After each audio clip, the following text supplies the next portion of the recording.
Assalamualaikum warahmatullahi wabarakatuh. Nama saya Ananda Lestari dengan NIM 190104554 dari kelas 3C PBSI. Di sini saya akan berpidato dengan tema krisis media dari kepercayaan publik hingga pembungkaman. Dan pidato saya ini berjudul penyebar luasan berita hoax melalui media sosial dalam berita pandemi COVID-19. Baik, mari kita simak pidato berikut ini. Bismillahirrahmanirrahim. Assalamualaikum warahmatullahi wabarakatuh. Selamat pagi, salam sejahtera bagi kita semua. Alhamdulillahirrabbilalamin. Wabihi nasta'inu ala umur dunya waddin. Wassalatu wassalamu ala asrafil anbiya'i wal mursalin Sayyidina wa maulana Muhammadin wa ala alihi wa sahbihi ajma'in. Rabbi surahli sadri wa yassirli amri wahlul uqdatam bil lisani yafqahu qawli. Amma ba'du. Yang terhormat Ibu Ummul Qura MPD selaku dosen mata kuliah keterampilan berbicara. Yang saya hormati asisten dosen keterampilan berbicara Ibu Indah Marto Sudiro MPD serta teman-teman yang saya banggakan. Pada kesempatan yang berbahagia ini, pertama-tama marilah kita panjatkan puji syukur kepada Allah Subhanahu wa taala atas segala nikmat dan rahmat berupa kesehatan, sehingga pada pagi hari yang sejuk ini kita dapat berkumpul di acara yang insya Allah dimuliakan oleh Allah Subhanahu wa taala. Salawat serta salam tercurah limpahkan kepada junjungan kita Nabi besar Muhammad sallallahu alaihi wasallam yang telah mengantarkan umat manusia dari peradaban hidup yang jahiliyah menuju peradaban yang terang benderang pada masa seperti sekarang ini. Hadirin sekalian, pada kesempatan yang berbahagia ini, izinkan saya untuk menyampaikan pidato dengan judul penyebar luasan berita hoax melalui media sosial dalam berita pandemi COVID-19. Kini, semua media cetak memasuki sebuah era baru. Inilah masa ketika dua perkembangan bertemu sekaligus. Yang pertama, dengan kemerdekaan berbicara yang dikukuhkan Undang-Undang Dasar, media elektronik seperti televisi yang dulu terkekang dengan serta-merta menyeruak. Ia bahkan jadi sumber utama bagi informasi orang Indonesia jauh lebih banyak diikuti halayak daripada surat kabar. Terlepas dari tinggi rendahnya mutu informasi yang melalui televisi itu. Yang kedua, sekarang ini informasi lewat internet memuat lalu lintas berita berlipat kali lebih cepat daripada mingguan maupun harian, dan semakin lama semakin dapat peminat yang luas.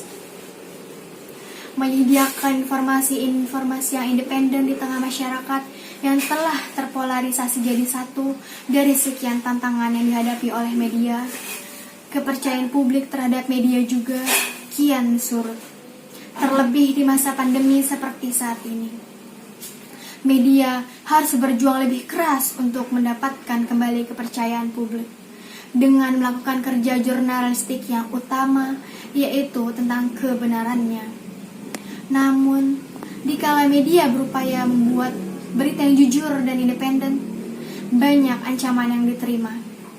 Literasi digital masyarakat Indonesia yang masih rendah, khususnya dalam penggunaan media sosial, dapat memperburuk penyebaran rumor yang tidak bisa dipertanggungjawabkan, termasuk dalam berita virus corona yang katanya bisa menular lewat game Free Fire.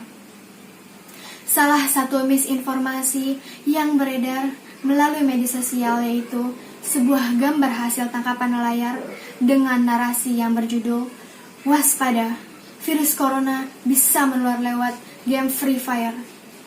Berikut contoh beritanya. Tapi, benarkah virus corona Wuhan bisa menular game Free Fire? Dilansir dari cekfaktatempo.co, Sekretariat Direktorat Jenderal Pencegahan dan Pengendalian Penyakit, yaitu Bapak Ahmad Yuryanto, meluruskan hoax tersebut. Ia menyatakan bahwa kemungkinan penyebaran virus corona Wuhan melalui barang sangatlah rendah. Dan menurut Yuri, virus tidak dapat menular melalui benda mati.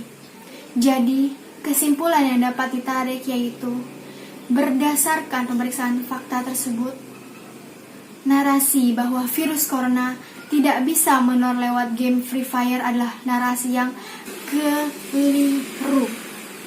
Sudah pasti berita tersebut adalah hoax. Virus COVID-19 itu tidak dapat menular melalui benda mati. Untuk bertahan hidup, virus membutuhkan inang atau sel yang juga masih hidup. Menurut Ikatan Dokter Indonesia atau IDI, virus corona Wuhan bisa menular lewat antar manusia lewat batuk dan bersin, melalui makanan yang tercemar air liur, orang yang terinfeksi, serta dari hewan ke manusia. Hadirin sekalian, media sosial merupakan wadah yang sangat rentan dan sering digunakan sebagai tempat untuk menyebarkan berita hoax. Banyaknya panggilan media sosial di Indonesia ini sangat memudahkan pihak penyebar hoax dalam menjalankan aksinya. Pihak-pihak penyebaran hoax semakin dimudahkan karena kurangnya penyaringan berita di media sosial, sehingga berita apapun yang diposting oleh seseorang dapat dengan mudahnya tersebar. Hadirnya media sosial banyak memberikan dampak positif, tetapi tidak sedikit pula dampak negatifnya. Hadirin sekalian, pada masa-masa awal pandemi, media menjadi rujukan utama bagi masyarakat untuk mencari informasi seputar wabah COVID-19. Media harus utama yang menjadi rujukan utama masyarakat karena melihat dari sisi proses pencarian berita hingga penyajian memiliki tata aturan baik media cetak, media elektronik maupun media online.